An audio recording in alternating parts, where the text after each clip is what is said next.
Vamos falar de Vasco. MT não vem sendo aproveitado. MT não vem sendo aproveitado lá no Santa Clara, em Portugal. O contrato dele, o time português é até junho. Se continuar assim, tudo indica que ele será devolvido ao Vasco. Vamos falar também sobre um jogador do Santos que pediu afastamento e estão sendo especulado ao Vasco. Procurei saber do Vasco sobre isso. E vamos falar também sobre o jogo daqui a pouco contra o Bangu. Vamos falar tudo isso após a vinheta.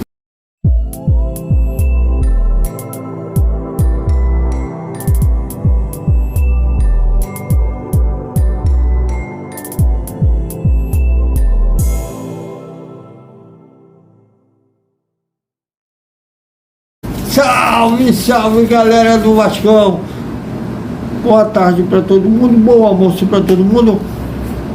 Daqui a pouco a bola rola lá em São Januário, Vasco e Bangu, às 19h30, 7h30 da noite. Eu venho para a gente discutir uma coisa. O MT não vem sendo, não tem tido tanto espaço lá no Santa Clara de Portugal. Nos últimos jogos não tem sido relacionado. O contrato dele por empréstimo vai até junho desse ano. Se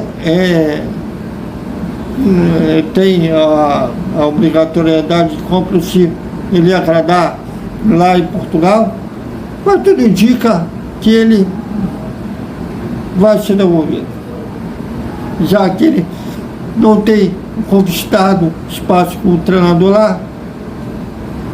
Mas será que a torcida vascaína gostaria de ver o MT de volta? O MT de volta? Bom, eu acho que ele mostrou ter potencial na base, mas quando chegou ao profissional, me parece que ele perdeu o foco, né? Mas o Vasco não trabalha com hipótese.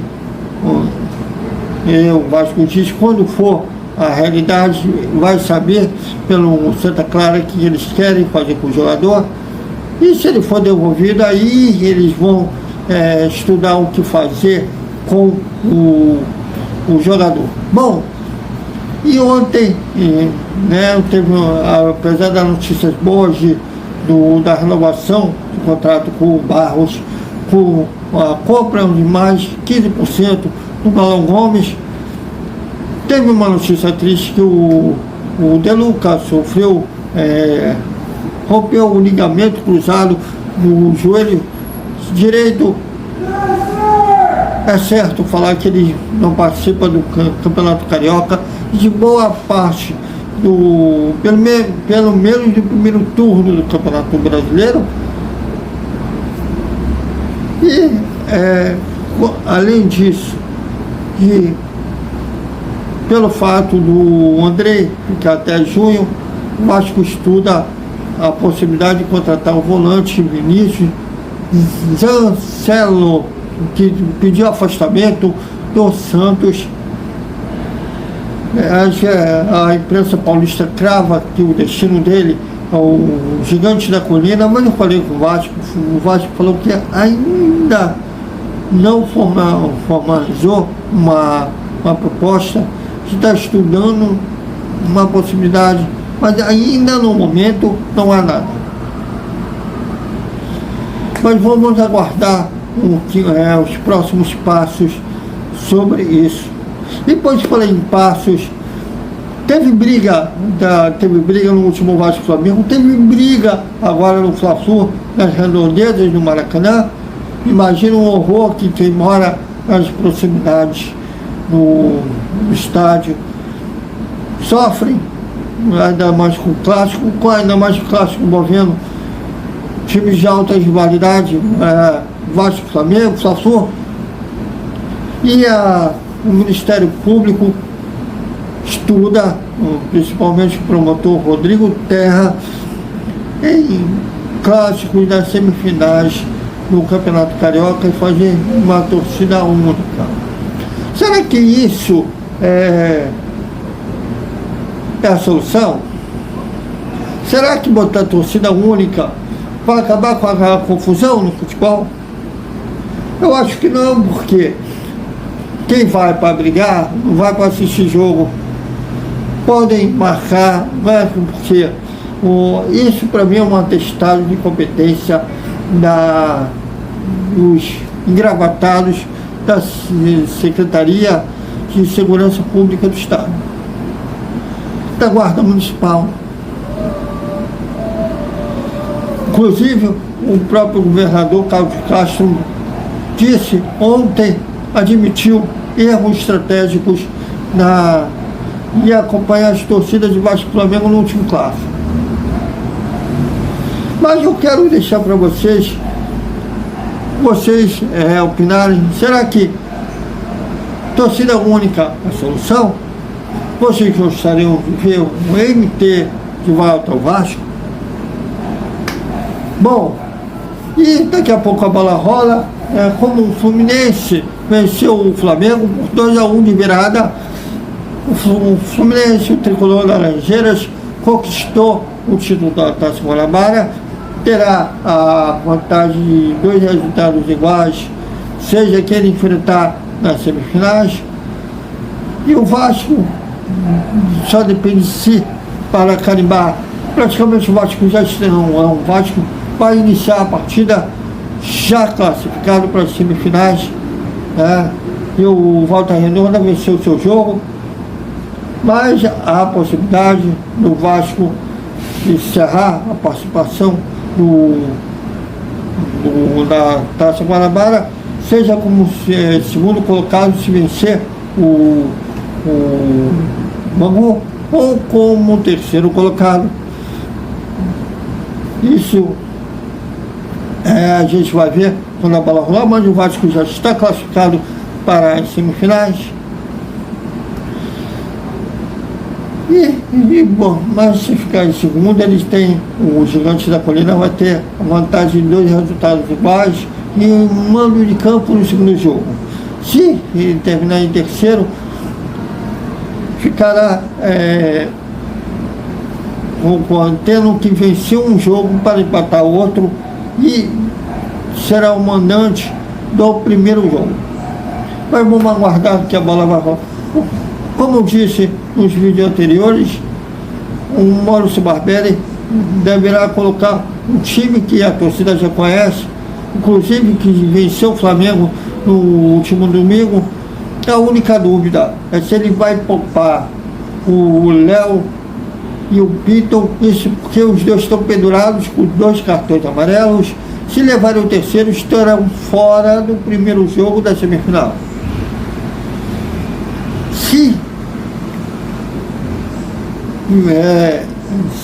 eles não levarem cartão ou serem poupados, da semifinal, os cartões são zerados, eles poderão levar cartão não vermelho, mas se levar amarelo no primeiro jogo da semifinal, não terá risco de eles estarem no suspenso no segundo e decisivo jogo. Encerrado o jogo dessa quarta-feira, o Vasco vai jogar contra o Bangu classificado para as semifinais, isto porque o Botafogo perdeu para a Portuguesa, teve a proeza de perder para a Portuguesa por 1-0, cada um com os seus problemas. Aí o Vasco vai jogar tranquilão, classificado, porém, se vencer o Bangu, pula para a segunda colocação. Isso porque o Vasco vencendo vai a 23 pontos, a mesma pontuação que o Flamengo, mas tendo o mesmo número de vitórias, porém o Vasco poderá superar o rubro-negro da Gávea no saldo de gols. Atualmente o Flamengo tem um saldo de 13 e o Vasco de 12. Se o Vasco venceu o Bangu por 2 ou mais gols de diferença, supera o Flamengo e termina a Taça Guanabara em segundo. Nesse caso aí, o confronto será contra o próprio Flamengo. Porém, o Vasco, no caso aí, seria o mandante no segundo jogo, o Flamengo no primeiro, com o Vasco, tendo a vantagem de jogar por 2 resultados iguais. E também, caso vença, supera o Vasco, que está momentaneamente na 4ª colocação, supera o Volta Redonda cai para 4º lugar, e o caso aí o Voltaço enfrentaria nas semifinais do Fluminense, campeão da Taça Guanabara. O Vasco só encerra a participação em 4º lugar se perder para o Bangu. Nesse caso aí, o Vasco pega o Fluminense nas semifinais com desvantagem, tendo que vencer um jogo para pegar a vantagem do Fluminense e jogar por empate no outro jogo. Então, um provável time do Vasco contra o Bangu: Léo Jardim, Pinto, Campasso, Léo ou Anderson Conceição, Pinto ou Paulo Vitor, Rodrigo, André Santos, Jair e Gabriel Peck, Alex Teixeira e Pedro Raul. São esses 11 que deverão iniciar a partida contra o Bangu. Bangu também precisa da vitória, porque existe a possibilidade ainda, o Bangu não está seguro em termos de rebaixamento, mas de ficar fora da Taça Rio. Então, é um jogo perigoso, já que o time de Moça Bonita também precisa do resultado. Então, acredito que o Vasco vai iniciar a partida com a 220 volts para tentar liquidar a fatura. Ainda no primeiro tempo, quem sabe, embora não dá para subestimar um Bangu, ainda mais com o treinador que tem, que é o Felipe Maestro, um cara que foi, até hoje, é o maior vencedor com a camisa vascaína, superando até o Roberto Dinamite. Então, eu acredito que o time vai jogar ligado, embora já esteja classificado, não vai jogar relaxado amanhã não, logo mais. Então, até mais, com mais Vasco lá em São Januário, vamos fazer nosso short, como que está a colina histórica, que vai estar lotada, todos os ingressos vendidos, e também o nosso pós-jogo e análise da partida. Até mais.